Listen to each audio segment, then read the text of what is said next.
Praise lord. ప్రభువైన యేసు నామములో అందరికీ వందనములు. ఇది దేవుని వాక్యంలో నుంచి హెజ్కేల్ గ్రంథం 18వ అధ్యాయము 32వ వచనం.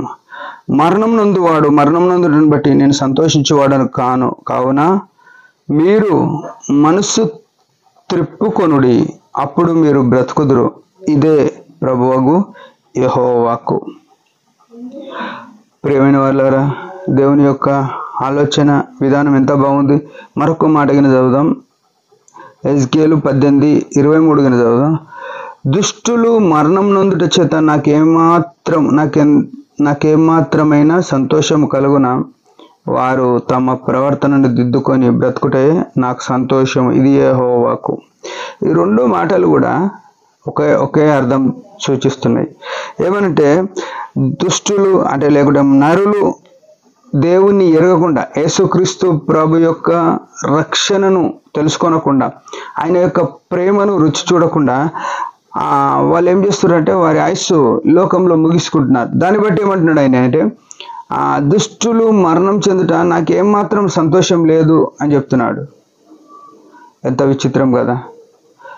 దేవుడు సంతోషం ఎందుకు లేదంటే, ఒక మనిషి చచ్చిపోతే ఆయన బాధపడతాడు. ఎందుకు అంటే చచ్చిపోకడంటే ఈ లోకంలో చచ్చిపోకడం కాదు, ఆత్మీయ రీతిగా యేసుక్రీస్తు ప్రభుని ఎరగకుండా ఉండడం అనేది ఆయనకు ఎంతో బాధ అనిపిస్తుంది. ఎందుకంటే ఆయన ప్రతి మనుషుని కొరకు సిలువలో గాయములు పొందినాడు, అవమానపరచబడ్డాడు. అందరి సర్వ మానవాళి పాపముల కొరకు ఆయన రక్షణగా ఈ లోకానికి వచ్చినాడు. సిలువలో చనిపోయి సర్వ మానవాళిని రక్షించాలని ఉద్దేశం కలిగి వచ్చినాడు.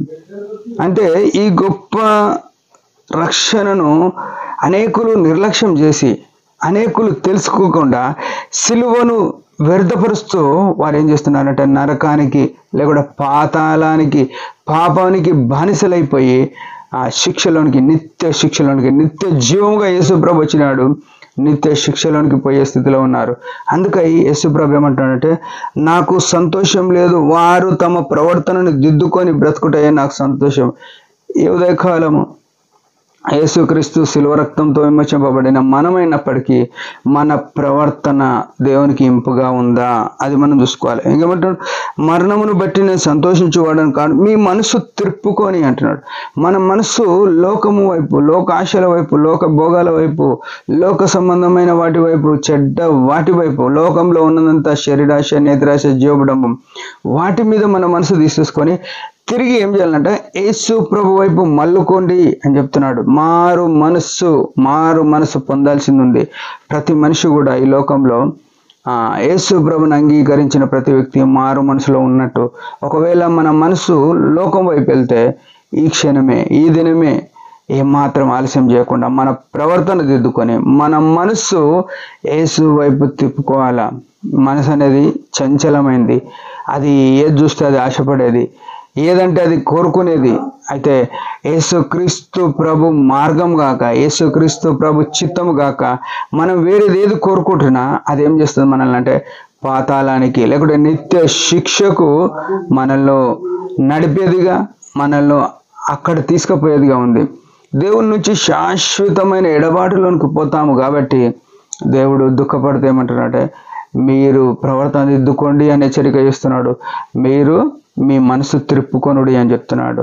ఉదయకాల సమయంలో ప్రియమైన వాళ్ళారా, మన మార్గంలో దిద్దుకునేది, మన ప్రవర్తన దిద్దుకొని మన మనస్సు ప్రభు వైపు తిప్పుకొని ఆయన మహిమ కొరకు, ఆయన చిత్తంలో జీవించి ఆయనను సంతోషపరచబద్దులమైనాం. దేవుడి మాట దీవించిన గాక. చిన్న ప్రార్థన. పరమ తండ్రి యేసు ప్రభు నామములో వందనాలు. ఉదయకాలం ఇచ్చిన ఆశను బట్టి స్తోత్రములు. ఈ వాక్యం ఎరిగినప్పటికీ మా ప్రవర్తన దిద్దుకోక శరీరం యొక్క, మనసు యొక్క కోరికలు నెరవేర్చుకొనచ్చు మరణానికి, శాశ్వతమైన మరణానికి మేము పాత్రలమైన దయతో క్షమించండి.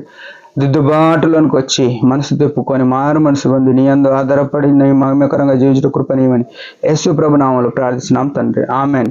మీరందరి పరిచయం గురించి బాగా ప్రార్థన చేయండి. Praise the lord.